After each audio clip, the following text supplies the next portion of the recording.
কারা সেই হতভাগা যাদের সে আমল ইবাদত কষ্ট করে করা নেক আমল সেটা আল্লাহ তাআলার কাছে গ্রহণযোগ্য হয় না।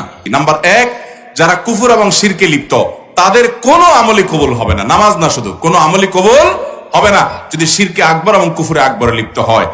আর 2 নম্বর হলো যারা তাকদীরকে অস্বীকার করে।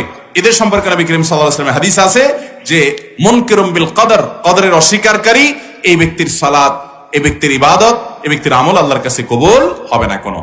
নাম্বার 3, মা বাবার অবাধ্য এবং নাফরমান সন্তান, মা বাবার সাথে বেয়াদবি করে, কথা মানে না, আদব লেহাজ করে না, মা বাবার নাফরমান, উকুকুল ওয়ালিদাইনের কবিরা গুনাহে লিপ্ত, এই পাপিষ্ট, এই অপরাধী নরধম, তার আমল, তার সালাত আল্লাহর কাছে কবুল হবে না।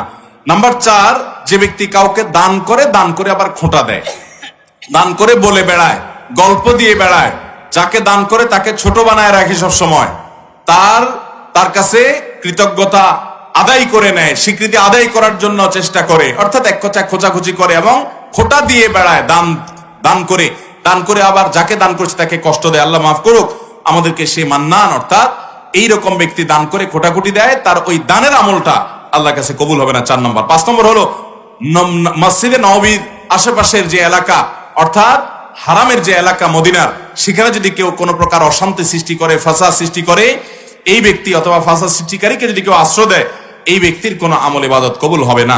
6 নম্বর হলো 2 ভাই আপন যদি তারা নিজেরা গন্ডগোলে লিপ্ত হয়, হতে পারে কোনো বিষয় মনোমালিন্য, কিন্তু আপনি মারামারি কাটাকাটি করবেন এবং ঝগড়া ফাসাদ জীবনভর করে থাকবেন, এটা কখনো ভালো মুসলমানের চরিত্র হতে পারে না। আপনাকে ছাড় দিতে হবে, আপনার ভুল নাই, তারপর আপনি ছাড় দেন, ভাইয়ের সাথে মিশার চেষ্টা করেন, আপনি অন্তত গন্ডগোল বাড়ায়েন না। যদি না করেন তাহলে এই ব্যক্তিরও নবী করিম সাল্লাল্লাহু আলাইহি ওয়াসাল্লামের হাদিসের আলোকে আমরা জানি তারও কি হবে না, আল্লাহর কাছে তার সালাত তার মাথার উপরে উঠবে না, তার নামাজটা কবুল হবে না। 7 নম্বর হলো সেই ইমাম, যে ইমামের উপরে তার মুক্তাদিরা, তার অনুসারীরা যৌক্তিক কারণে অসন্তুষ্ট, তার নামাজও তার মাথার উপর উঠবে না, অন্য আমল কবুল হতে পারে।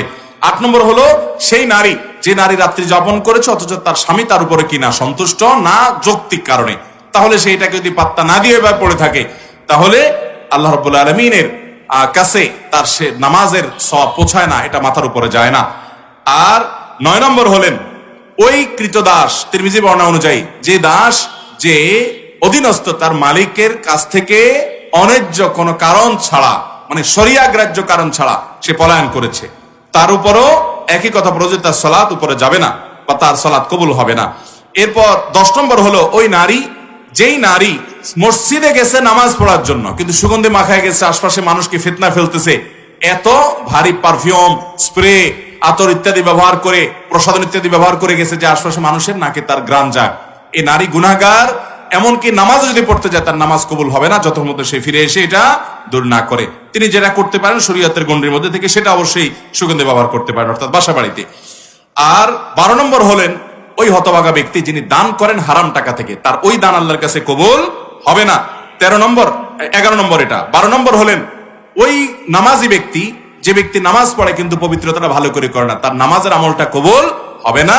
আর 13 নম্বর হলেন ওই নারী, যে নারী প্রাপ্তবয়স্কা অথচ ওই যে সতরটা ঠিক মতো ঢাকেন না, তার নামাজও কবুল হবে।